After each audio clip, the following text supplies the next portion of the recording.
Capital market regulator SEBI की तरफ से कंपनियों के कॉर्पोरेट गवर्नेंस में सुधार को लेकर बड़े कदम उठाए जा रहे हैं। अगले हफ्ते सेबी की बोर्ड बैठक होनी है और उस बैठक में सेबी कंपनियों के गवर्नेंस को लेकर कई घोषणाएं कर सकता है।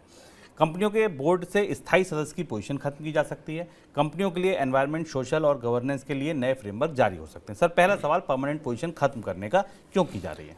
सेबी के अन्य कंपनियों के भीतर के सुधारों की दिशा में हमने जो और भी फैसले लिए, उन फैसलों के संदर्भ में ये महत्वपूर्ण फैसला और काफ़ी बड़ा फैसला हो सकता है अगर सेबी के बोर्ड से मंजूर होता है। और बहुत कुछ हुआ है कंपनियों में पिछले 2 साल के अंदर, भारत की कंपनियों में, जो रेगुलेटर को इस बात के लिए बाध्य कर रहा है कि वो जैसे कामकाज कर रहा है वैसे कंपनियां चल नहीं पाएंगी। उनकी पारदर्शिता में, उनमें बोर्ड के मेंबर्स की, डायरेक्टर्स के कामकाज को लेकर बहुत सारे सवाल उठ रहे हैं। तो सेबी ने अपनी बैठक में के एजेंडे में एक प्रस्ताव रखा है जिस हिसाब से अब कंपनियों में परमानेंट बोर्ड ऑफ डायरेक्टर्स की व्यवस्था खत्म की जाएगी। होगा क्या कि परमानेंट बोर्ड ऑफ डायरेक्टर्स को भी बार बार शेयर होल्डर से अप्रूव कराना पड़ेगा अपने आप को, अगर उन्हें बोर्ड ऑफ डायरेक्टर्स की कुर्सी पर बैठे रहना है। ऐसा सेबी इसलिए कर रहा है, उसकी वजह सबसे बड़ी ये है कि सेबी ने ऐसे अपने हाल फिलहाल के आंकलन में, समीक्षाओं में और सूचनाओं में ये पाया है कि जो परमानेंट बोर्ड ऑफ डायरेक्टर्स हैं शुभम, वो कई सारे फैसले प्रभावित करते हैं। उनके अपने वेस्टेड इंटरेस्ट होते हैं, उनके अपने निहित स्वार्थ होते हैं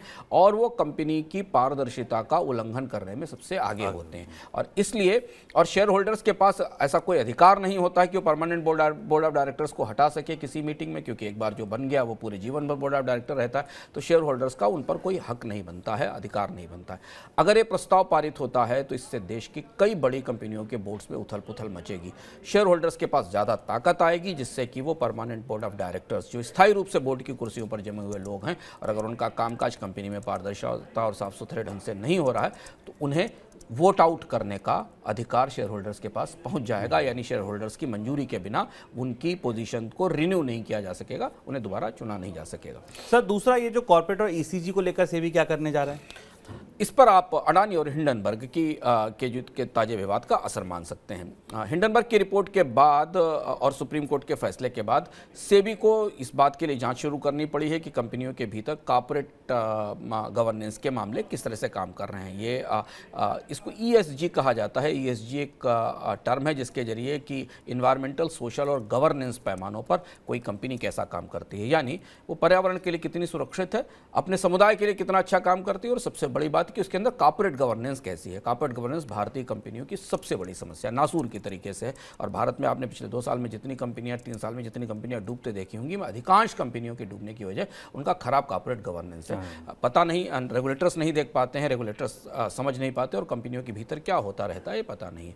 अब जो नया प्रस्ताव सेबी की बोर्ड की बैठक में जा रहा है, उस प्रस्ताव के तहत ESG के कारण, इन्वायरमेंटल, सोशल और कॉर्पोरेट गवर्नेंस के नियमों को लागू करने के लिए कंपनियों पर और सख्ती होगी। अभी जो मौजूदा व्यवस्था है शुभम, उसमें ESG के कुछ पैमाने हैं जिन्हें लागू करना कंपनियों के लिए अनिवार्य होता है, पर उनकी कोई जांच पड़ताल नहीं होती। लेकिन अब शायद इस बैठक के बाद सेबी के बोर्ड में अगर इस बात की मंजूरी होती है तो हम कंपनियों में ESG का ऑडिट देखेंगे। यानी कंपनियों को हर साल अपने शेयर होल्डर्स को और नियामकों को बताना होगा कि कॉर्पोरेट गवर्नेंस के पैमानों पर कंपनी की पारदर्शिता और कामकाज कैसा रहा। इस पर यह वजह ये इसलिए है क्योंकि अडानी समूह के पूरे मामले के बाद कॉर्पोरेट गवर्नेंस को लेकर सेबी की ढीला ढाली पर, हीला हवाली पर कई सारे सवाल उठे हैं। और यही वजह है कि सुप्रीम कोर्ट ने सेबी से जांच के लिए इस पूरे मामले में कहा है, और शायद सेबी की इस बोर्ड बैठक में उस जांच की रिपोर्ट पर भी चर्चा होगी।